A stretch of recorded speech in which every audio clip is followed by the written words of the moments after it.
Hello, welcome to SN Chaudhary physics classes. Today I am going to discuss alternating current. आज बेटा हम आप लोगों के सामने अल्टरनेटिंग करंट स्टार्ट करने वाले हैं। तो इसका आज हम इंट्रोडक्टरी यहाँ पर हम दे रहे हैं, इंट्रोडक्शन ऑफ अल्टरनेटिंग करंट। अब यहाँ पर अल्टरनेटिंग करंट क्या है ये तो बाद में पढ़ेंगे, पहले तो हमें इसको यूज देखें। और ये वीडियो आपको अच्छे लगते हैं तो लाइक सब्सक्राइब करना, जिससे कि आगे की सारे वीडियो टोटल 12th क्लास के फिजिक्स इस वीडियो में आएगा। और जितने भी टॉपिक्स हैं आगे पीछे करके हम सबको अपलोड कर देंगे। अब यहाँ पर अल्टरनेटिंग करंट के बारे में हम जा रहे हैं। तो सबसे पहले तो बच्चे या स्कूल में या किताब अल्टरनेटिंग करंट का डेरिवेशन शुरू कर देते हैं। तो भाई पहले है क्या चीज़ ये तो समझो, उसके बाद इसका यूज कहाँ है। तो रियल में याद करने का दो तरीका है।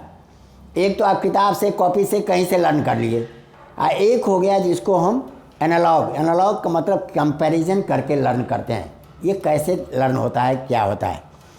अब यहाँ पर सबसे पहले हम अल्टरनेटिंग करंट की पॉइंट नंबर 1 इसमें इंट्रोडक्शन दिए। अब यहाँ पर द मोस्ट, यहाँ पार्ट ए हमने कर देते हैं।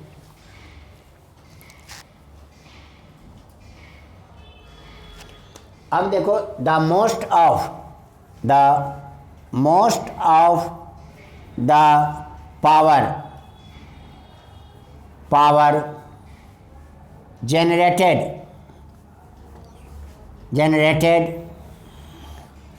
and used is in the form of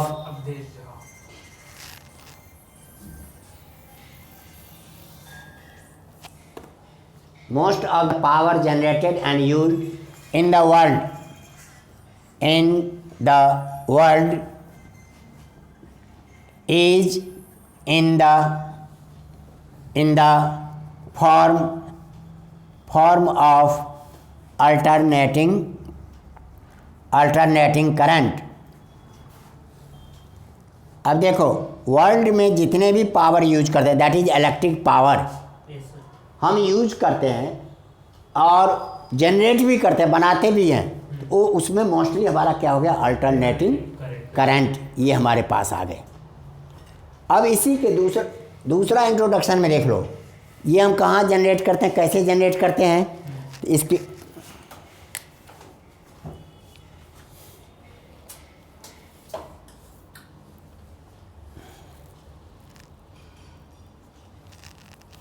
अब इसका रीजन क्या है। जैसे अल्टरनेटिंग करंट हमारे पास है, alternating current can be easily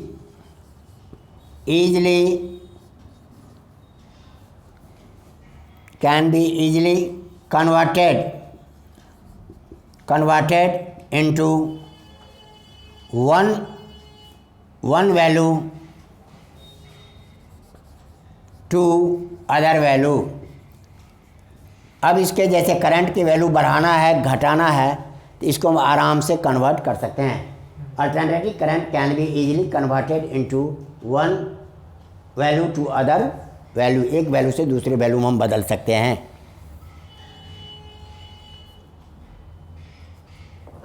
it can be easily and efficiently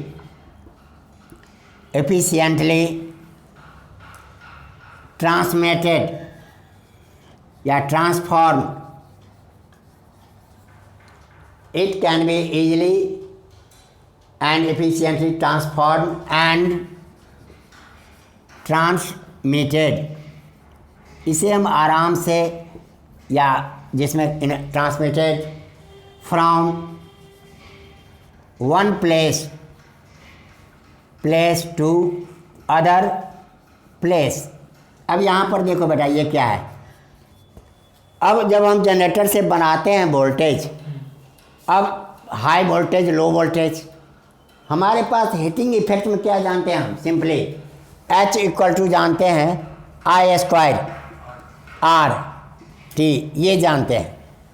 अब इसमें I की वैल्यू यदि 1 है तो 1 टाइम्स रहेगा, यदि I की वैल्यू 2 हो गया तो 2 टाइम्स हीट प्रोड्यूस होगा, सॉरी 4 टाइम्स, 3 हो गया तो 9 टाइम्स हीट प्रोड्यूस होगा। तो हम जहाँ पर जनरेटर से बनाते हैं, अब वर्ड लिखे ना ट्रांसफॉर्म, अब वहाँ तो करंट की वैल्यू ज़्यादा है। मान लो शिमला से दिल्ली आना है तो उसमें तो बहुत ज़्यादा हीट वायर में ही खर्च हो जाएगा, कंडक्टिंग वायर में, क्योंकि वायर का भी तो रेजिस्टेंस होता है ना भाई, कम हो चाहे अधिक होता तो है। तो उस आधार पर तब तो बहुत ज़्यादा लॉस होगा। तो हम वहाँ क्या करते हैं, वहाँ स्टेप अप ट्रांसफार्मर लगा देते हैं जो करंट को घटा देगा अब वोल्टेज को बढ़ा देगा। अब वहाँ यदि हम 220 वोल्ट बना रहे हैं तो उसको चेंज, करंट मान लो 5 एम्पियर है, 1 एम्पियर है, जो भी है, तो हम उसको कन्वर्ट कर देते हैं 4,40,000 वोल्ट में ट्रांसफार्मर के द्वारा, और करंट की वैल्यू बहुत कम कर देते हैं, जिससे वो हाई वैल्यू का करंट आराम से ट्रांसफर। ये कन्वर्सन डीसी में संभव नहीं है, डीसी में तो जितना बना उतना ही आपको भेजना पड़ेगा। ये फैसिलिटी किस में है, एसी में। इसलिए मैंने कहा it can be easily and efficiently transferred and transmitted. अब जब हाई वोल्टेज हो गई उस वायर को हम भेजते हैं। अब आप हाई वोल्टेज वाला हम दिखा देते हैं निशाना, आपको देख लो इस तरह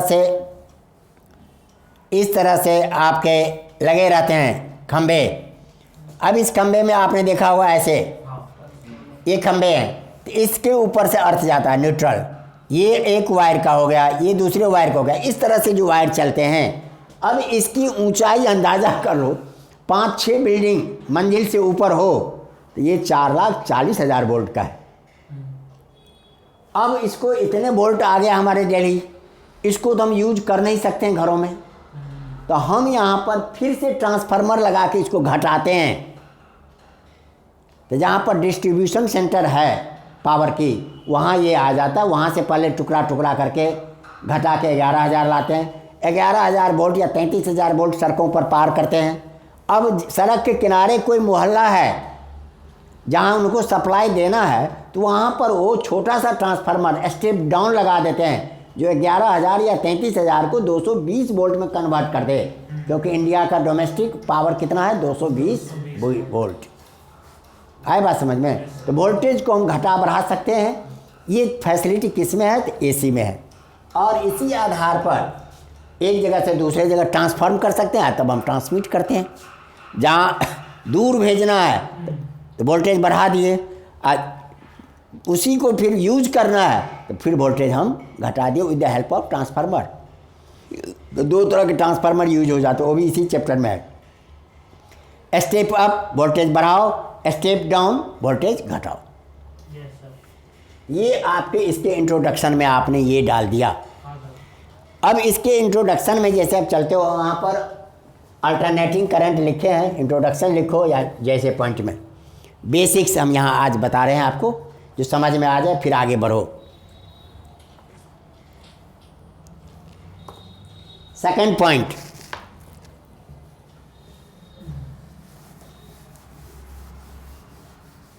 अब यहाँ पर देखो सेकंड पॉइंट में हम लिखे हैं डिफाइन करने जा रहे हैं।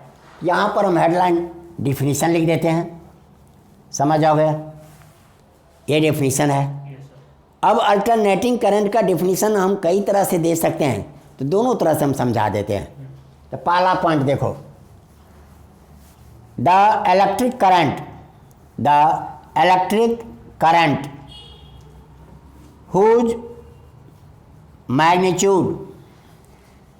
whose magnitude and direction changes sinusoidally. The alternating current whose magnitude and direction changes sinusoidally is called alternating current. अब यहाँ पर साइनसॉइडली का मतलब हो गया साइन ग्राफ या कोसाइन ग्राफ। तो साइन ग्राफ जैसे बनते हैं या कोसाइन ग्राफ बनते हैं उसके आधार पर जैसा बनेगा तो इसको हम कहते हैं साइनूसाइडली। इसी को डिफाइन को ऐसे भी लिख सकते हो, जैसे आप देखो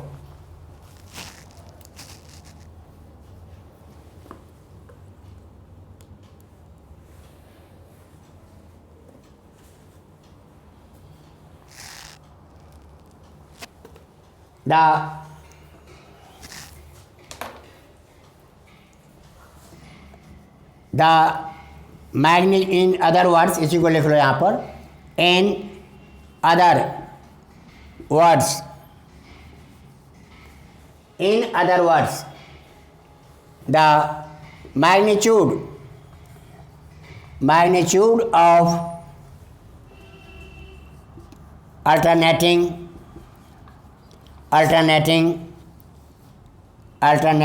current, magnitude and direction of alternating current is changes continuously and periodically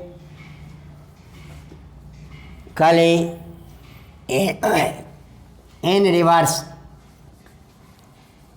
ये हमने दिखा दिए। Magnitude and direction of alternate changes continuously, इसकी वैल्यू हमेशा बदलता रहेगा और पेरियोडिकली मैंने एक ही जैसी वेव बनते रहेंगे इन रिवर्स के रूप में। अब इसी आधार पर third point, the alternating current is given by, अब यहाँ पर दो फार्मूले हैं हमारे पास। I equal to I not sine omega T और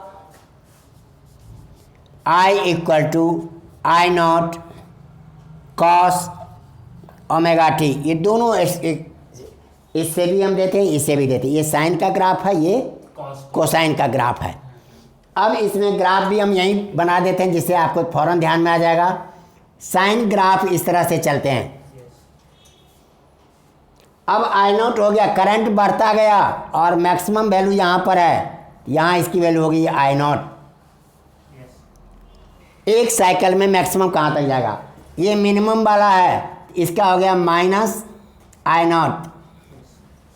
और किसी भी पॉइंट पर कितना करंट है तो वहाँ का एंगल कितना है, इसलिए उस पॉइंट को हम कहते हैं, मान लो इस पॉइंट पर, तो that is I nought sine omega T की बराबर हो जाएगा। इसी तरह से इसका देखो, यहाँ पर साइन 0 डिग्री 0 होता है, तो स्टार्टिंग में ये 0 रहेगा, मैक्सिमम जाके ये 90 पर हो गया। यहाँ से हम हल्का सा दिखा देते हैं, ये 90 डिग्री हो गई। जब साइन ओमेगा टी की वैल्यू 90 के बराबर हो जाएगा, दैट इज π/2, तब इसकी वैल्यू आई नॉट के बराबर हो जाएगा। और 270 डिग्री पर ये जाके माइनस आई नॉट हो जाएगा, क्योंकि वहाँ पर हम लिखते हैं 180 डिग्री प्लस 90, इस तरह से वहाँ पर ये माइनस में आ जाएगा। और इसका ग्राफ हम यहीं पर देखते हैं, इसका भी ग्राफ हम यहीं बना देते हैं। कॉस 0 डिग्री मैक्सिमम होता है, तो इस कंडीशन में आपके ये ग्राफ बन गए। This is I not and this is minus I not. यहाँ पर हमने 90 डिग्री यहाँ कंसीडर किए हैं। अब देख लो 90 डिग्री किए हैं, 0 बन गया और आई नॉट हो गया 0 पर। इसमें किसी भी पॉइंट पर, that is I equal to I not cos omega T, I not cos omega T की वैल्यू देगा। आए बात समझ में? यहाँ हम टाइम लिख देते हैं, इधर हम टाइम के साथ बढ़ा रहे हैं, टाइम के साथ इधर हमने टाइम बना दिया। आए बात समझ में? अब इसमें देखो, इधर बेटा रब कर दें,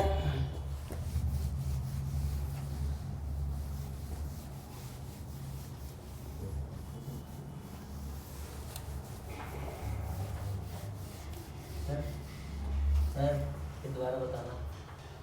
ये आपके अल्टरनेटिंग करंट गिवन में ग्राफ खींचते हैं तो I equal to I nought sine omega T, ये इसकी वैल्यू होती है। ये वैल्यू आपको कहाँ से आया तो वो भी मैं समझा रहा हूँ, अभी वेट करो। अब देख लो, आप लोगों ने सिंपली कहोगे ये कहाँ से आ गया। अब ये हम भी लिख दिए, किताब वाले भी लिख दिए, टीचर भी लिख देते हैं, लेकिन इसका पैदाइश कहाँ से है हमें वहाँ देखना पड़ेगा। तो वो है हमारा simple harmonic motion. Simple harmonic motion में देख लो बेटा, मान लो ये सर्कल है और ये इसका डायमीटर है एक्स, एक्स डैश, ये आपका हो गया वाई, वाई डैश। यहाँ पर हम समझने के लिए देखो, जब ही कोई पार्टिकल यहाँ से चलना शुरू किया, किसी भी टाइम पर मान लो यहाँ पर है, यहाँ पर है तो इसका फुट ऑफ परपेंडिकुलर ये हो गया, पाँव यहाँ पर पड़ेगा, यहाँ पर रहने पर फुट ऑफ परपेंडिकुलर यहाँ पड़ेगा। यहाँ समझ लो, अपने आप आ जाएगा समझ में। यहाँ पर है तो यहाँ पर आ, यहाँ पर है तो यहाँ पर आ, ये आगे बढ़ गया यहाँ पर इसके आगे, इस तरह से ये इसके बन गए यहाँ पर। इस तरह से आपने क्या देखा, ये ओ पॉइंट है, इस पॉइंट के यहाँ से पॉइंट गया है और ये पॉइंट यहाँ पर बन। हम क्या जानते हैं, जब कोई particle when particle is moving on circular path it's foot of perpendicular foot of perpendicular is in SHM, simple harmonic motion में होते हैं। ये हमने देखो कहते हैं ना बच्चे, 11th में छोड़ दिए, 11th का ये टॉपिक्स है। अब इस आधार पर देखो, ये पार्टिकल सर्कल पर यहाँ घूमता रहेगा, इसका फुट यहाँ से यहाँ तक जाता रहेगा, दैट इज मैक्सिमम मिनिमम। इधर जाने वाले को यहाँ तक मैक्सिमम कंसीडर कि एक वेव यहाँ से गया। आए बात समझ में? इसी आधार पर हमने यहाँ पर ये देखो, ये डायग्राम बना देता हूँ। अब इसी को मैंने फिर से बना दिए, X, X dash, Y, Y dash. अब यहाँ पर ये मीन पोजीशन है,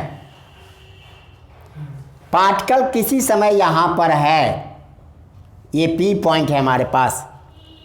अब आप इस पॉइंट का कोऑर्डिनेट क्या जानते हो, मान लो एक्स, ये डिस्टेंस हो गया एक्स, और ये डिस्टेंस हमारे पास वाई हो गया। बुक वाले आपको इधर खींच के दिखाते हैं, दैट इज सेम, ये वाई हो गया।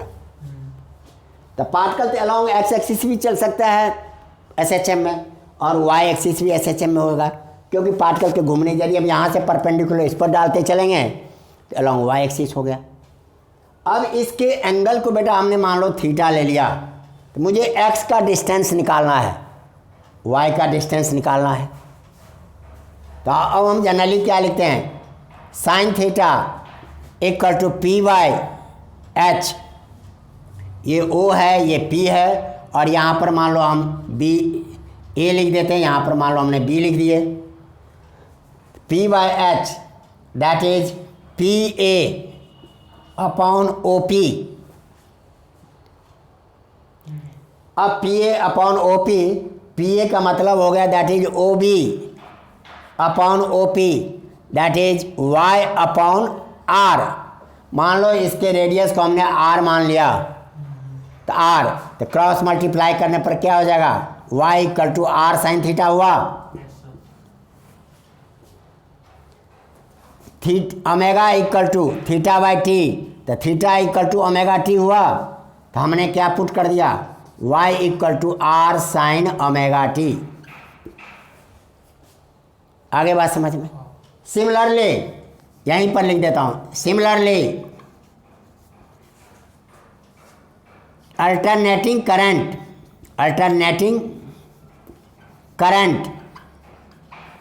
इज इन SHM, इसकी भी वैल्यू घटते बढ़ते हैं। तो अब इस कंडीशन में SHM, so putting y equal to हमने I लिखा, r equal to I not, तो ये इक्वेशन क्या बन जाएगा, I equal to I not sine omega T बन गया ये। इस तरह से ये बनते हैं। अब इसी को यहाँ लिखें, थोड़ा इधर रब करके लिखते हैं, पूरा नहीं होगा।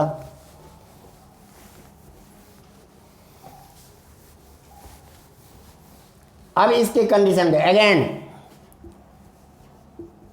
Again cos theta B by H, B का काम यहाँ पर क्या करेगा, ओ ए और ओ पी।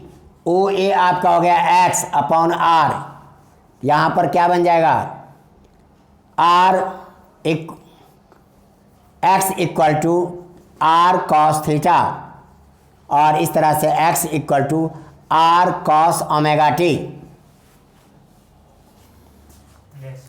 अब यहाँ पर इसी तरह से जैसे हम करंट का दिए हैं, ये हमने अब डायग्राम यहाँ बना देते हैं।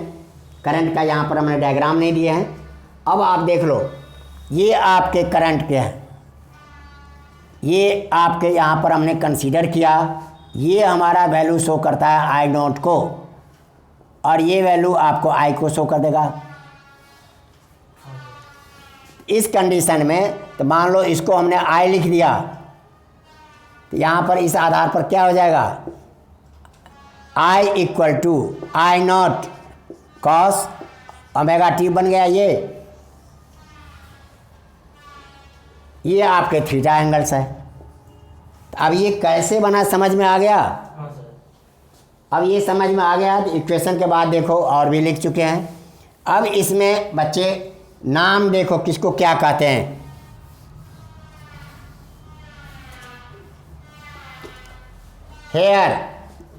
हेयर आई को कहते हैं इंस्टैंटेनियस वैल्यू ऑफ करंट।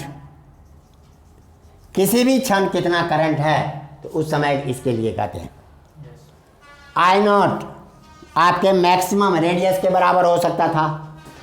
ये करंट बढ़ते बढ़ते यहाँ पर तो आई नॉट हो गया, इसको कहते हैं मैक्सिमम करंट या peak value of current in a cycle means एक वेव बनने में जितना होता है। अब यहाँ पर देखो ओमेगा को क्या कहते हैं, सौरभ बता दो बेटा, एक टॉफी। ओमेगा को क्या कहते हैं? यहाँ पर आपने ओमेगा सीखा एंगुलर वेलोसिटी। यहाँ पर हम ओमेगा को एंगुलर वेलोसिटी के रूप में नहीं करते हैं, यहाँ पर इसका नाम रखते हैं एंगुलर फ्रीक्वेंसी।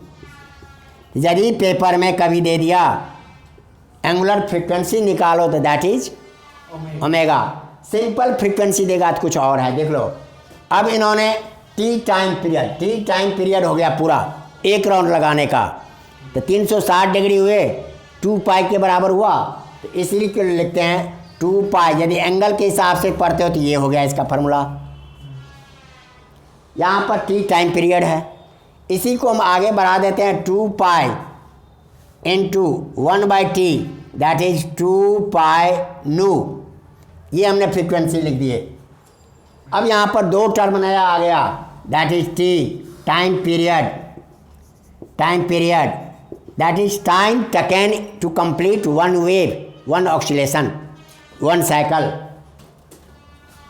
New frequency. अब आप कभी केवीसी देखे हो?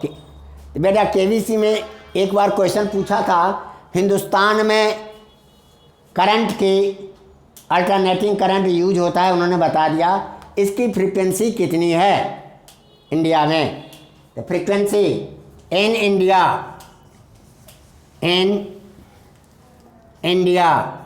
इंडिया में जो हम यूज करते हैं, न्यू की वैल्यू 50 हर्ज है। कहोगे ये अलग अलग भी होता है, तो हाँ अलग होते हैं, दूसरे कंट्री अपने हिसाब से डिसाइड करते हैं। वैसे जैसे मुझे पता है USA में 60 है। तो सर वो बढ़िया वाला ये आप बढ़िया कौन है वो तो अपने अपने रिक्वायरमेंट पर डिपेंड करते हैं। हमारे यहाँ 50 चलते हैं। और जितने भी अपरेटस हैं, ये पंखे, ये आपके फ्रिज, गीजर इंडिया में जो बनते हैं वो आपके इसी पर डिजाइन किए जाते हैं। कहोगे सर हम तो चाइनीज़ माल खरीद लेते हैं, तो भाई चाइना देखता है ये हमें कहाँ भेजना है, इंडिया, तो इंडिया में आके इंडिया के डिज़ाइन से सेट करके देता है। नहीं तो चाइनीज लोग तो दीपावली नहीं मनाते हैं, और दीपावली का ढेर सारे आइटम वो बेचता था, है कि नहीं है। तो वो देखता है कि किसी कंट्री में मुझे सामान सप्लाई करना है तो उनको किस चीज़ की ज़रूरत है, उस हिसाब से बना के देगा। अब ये आपके मेरे ख्याल से अब समझ में आ गया होगा, कोई डाउट नहीं। सेकंड पॉइंट ये था बेटा, अब यही चीज़ जो नहीं टीचर बताते हैं, थोड़ा कंजूसी कर लेते हैं, तो बस ये लिख दिया, हो गया भाई, चलो अल्टरनेटिंग करंट कहते हैं इसको। इतना देर बोलने की उनको ज़रूरत नहीं पड़ते हैं। आए बात समझ में। अब यहाँ पर देखो सेकंड पॉइंट में ये सारा था एक्सप्लेनेशन। अब मैं इसको रब करता हूँ इसी तरह से। अब फिर क्वेश्चन नहीं उठाना सौरभ, सिंपल हार्मोनिक से लेके यहाँ तक कर दिए हैं।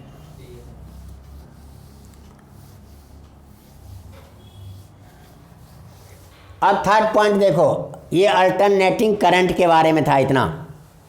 अब आपको हम यहाँ लिख रहे हैं अल्टरनेटिंग EMF।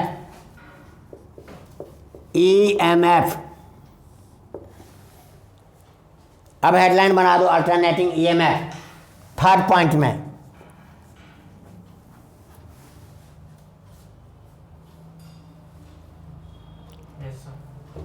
थर्ड पॉइंट लिखो या ऐसे ही इस हेडलाइन बना दो, हेडलाइन ही रहने दो।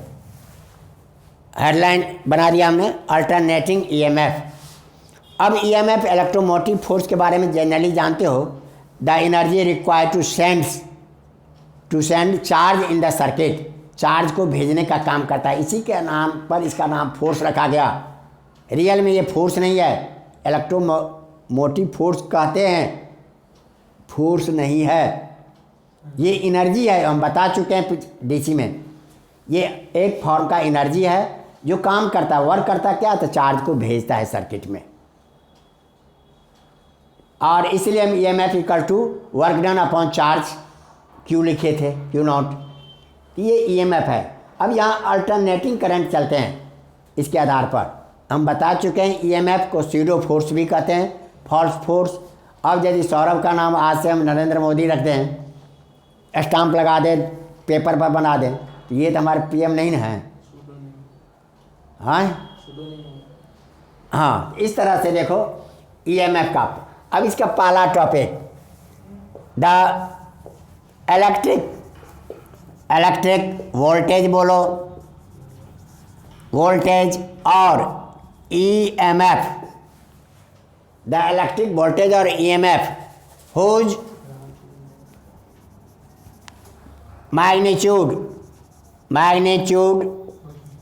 and direction changes sinusoidally। अब तो साइनसॉइडल का मीनिंग समझ में आ गया होगा। साइन ग्राफ कहते हैं, कोसाइन ग्राफ कहते हैं। इलेक्ट्रिक वोल्टेज और EMF whose magnitude and direction changes sinusoidally is called alternating EMF। ये फुल स्टॉप हमने दे दी। आए बात समझ में। अब इसी के हिसाब से इसका क्या फार्मूला हो सकता है। इसके फार्मूले में देखो, पॉइंट तो हर एक में 2-2, 3-3 लिखना है, क्योंकि बेटा पॉइंट बनाओगे हर एक पॉइंट का आधा नंबर तो मिलेगा, इस उम्मीद से। और इसी आधार पर मैंने अपने वीडियो में लिख रखा है 90% प्लस। यदि आप डिट्टो ये लिख के आ जाते हो तो 90 प्लस मिलेगा। अब इसी में सेकंड पॉइंट देखो, alternating EMF is given by E equal to E naught sin omega t first और E equal to E naught cos omega t। अब यहाँ पर एक दो वैल्यू की चेंज है। This is instantaneous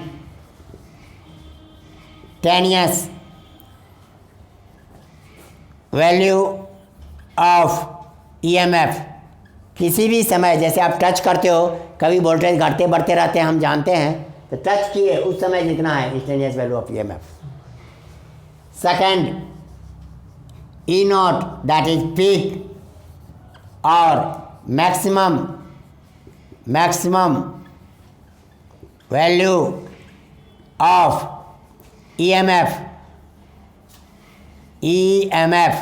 in a cycle. In a cycle का मतलब हो गया एक वेव में एक राउंड लगाने में। बाकी आप ओमेगा टी और टी के बारे में पहले से जानते हो। अब इसका भी ग्राफ देख लो। ग्राफ जैसे इसके हम बनाते हैं तो देख लो बेटा,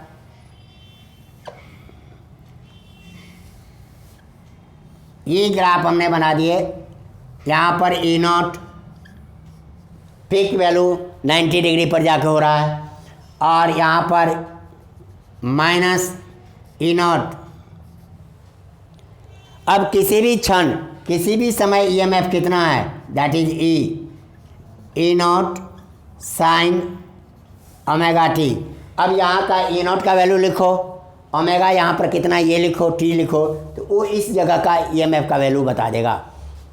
और कॉस वाले में ऐसे ही ये हमने लिखे E nought minus E nought equal to E nought cos omega T. अब आप अपने बुक में ढूंढोगे तो आपके बुक में ये मिलेगा, कॉस वाला एक्सप्रेशन नहीं मिलेगा। हम दोनों मेथड से कर सकते हैं, लेकिन कॉस वाला आपको जनरली टेक में बीटेक फर्स्ट ईयर में मिलेगा। हमने ये दोनों के दोनों आपके यहाँ पे दिखा दिए। आगे बात समझ में? रब करूँ बेटा इधर।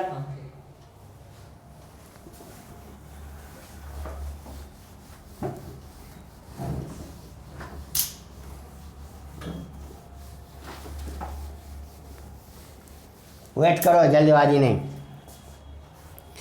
अब आपके इसमें आगे next topics circuit element. Circuit element क्या होता है भाई? अब अल्टरनेटिंग करंट बता दिए, अल्टरनेटिंग ईएमएफ बता दिए। इसी का बेसिक्स में आपके आ जाते हैं सर्किट एलिमेंट। हेडलाइन बनाओ, सर्किट एलिमेंट्स।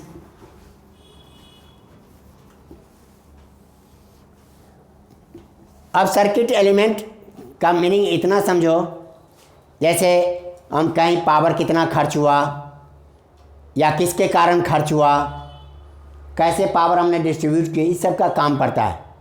तो डीसी में सर्किट एलिमेंट के नाम पर क्या है? रेजिस्टेंस।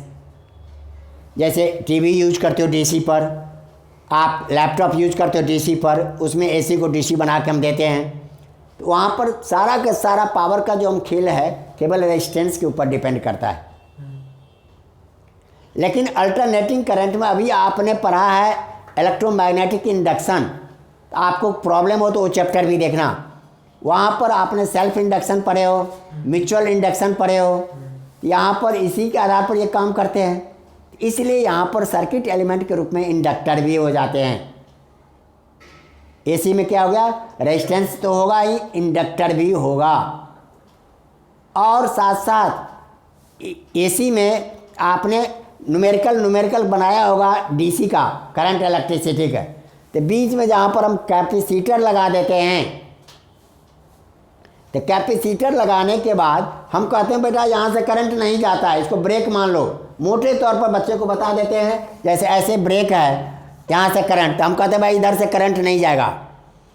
क्यों नहीं जाएगा, उतना नहीं समझा पाते शुरुआत में, तो कहते बेटा देख लियो ना बीच में टूटा हुआ है ना, लेकिन कैपेसिटर टूटा हुआ तो नहीं है, ये तो इसका सिंबल है, बीच में मटेरियल भरे हुए हैं। तो इसलिए कि कैपेसिटर ब्लॉक कर देता है डीसी को, डीसी करंट को अपने से जाने नहीं देता है। तो वो जाने देगा किसको, एसी को। इसलिए तीसरा सर्किट एलिमेंट क्या हो गया, कैपेसिटर। तो अब इन बातों को ज़रा वेट करो 5-7 मिनट आज एक्स्ट्रा।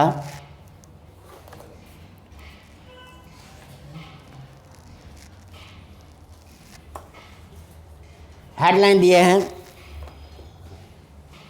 अब यहाँ पर पहला point, in DC circuit the circuit element, don't talk, circuit element is resistors,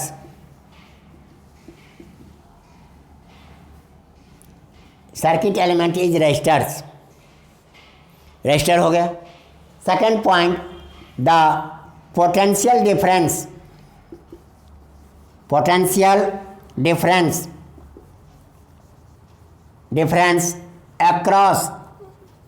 across a register.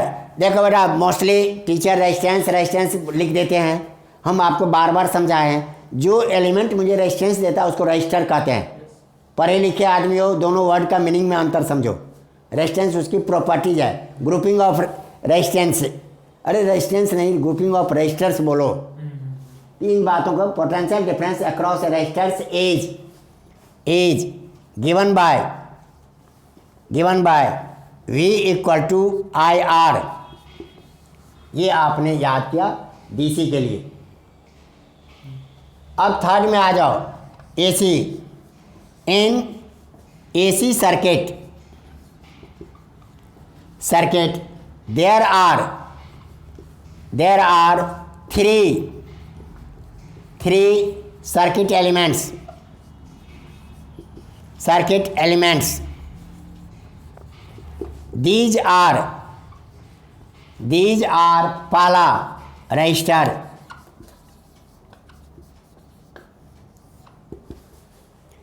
एक तो रजिस्टर काम करेगा। यहाँ पर देख लो, यहाँ पर फिर वही द वोल्टेज या potential difference, voltage across a resistor is given by V equal to IR। बेटा ये अभी यहाँ नहीं समझ पाओगे तो फेज वाले जब क्वेश्चन आएंगे तो वहाँ फंस जाओगे, इसलिए यहाँ फेज रिलेशन का यहाँ पर ध्यान दो। ये हो गए। सेकंड पॉइंट,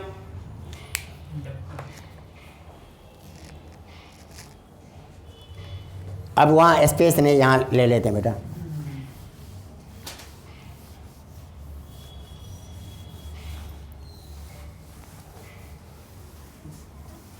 सेकेंड सर्किट में आ गया हमारे पास inductors. B inductor,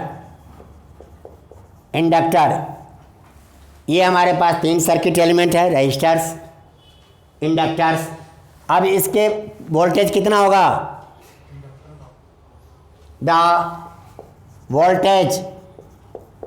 voltage across an inductor is given by E equal to minus L di/dt। पढ़े हो? कहाँ पढ़े थे? ये आपने पढ़ा था Faraday's law of electromagnetic induction second law में, E equal to minus L di/dt। ये याद रखना है, इसी की जरूरत पड़ेगा। C third circuit element is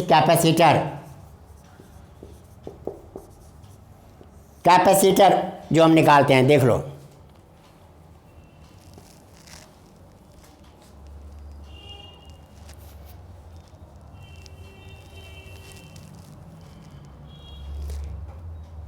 यहाँ पर जैसे वोल्टेज के नहीं निकालते, यहाँ करंट हम निकालते हैं, जैसे निकालते हैं the for a capacitor I equal to D Q by D T, ये हम जानते हैं। अब यहाँ पर चार्ज फ्लो करेगा कि नहीं करेगा, बट हम क्या जानते हैं, Q equal to C V. इस आधार पर I equal to D C V by D T, capacitor में हम करंट कितना बढ़ेगा, C कांस्टेंट बेटा बाहर आ गया, D V by D T. तो वोल्टेज जिस रेट से घटेंगे बढ़ेंगे, rate of change of voltage, फ़ौरन कैपेसिटर नहीं चार्ज हो जाता, उसको चार्ज होने में टाइम लगता है। यदि आप पूरा भी वोल्टेज दे दोगे और कहोगे सर अब तो पूरा चार्ज हो गया, पॉसिबल नहीं है। वो ज़्यादा 67% तक चार्ज होगा, और बाकी कहोगे 33 के लिए इन्फिनाइट टाइम इंतजार करो। इसलिए यहाँ पर I equal to C into D V by D T. तो देखो बेटा, ये बेसिक्स ऑफ अल्टरनेटिंग करंट था, या चैप्टर का इंट्रोडक्शन समझा दिए हैं। इन सभी पॉइंट को यदि आप याद करके आते हो, लर्न कर लेते हो, तब आपको average current, average EMF, RMS value of current, RMS value of EMF, ये सब आएंगे। मेहनत नहीं करोगे तो हम स्किप करवा देंगे, क्योंकि सीबीएसई में आ ही नहीं रहा है इसमें से एक दो। हम चाहते हैं बीच में कहीं आ नहीं रहा, लेकिन उसकी ज़रूरत पढ़ते हैं, न्यूमेरिकल आ रहा है, डेरिवेशन नहीं आएगा। इसलिए बेटा ये पूरा लर्न करके आना, तब आगे करना। Thank you.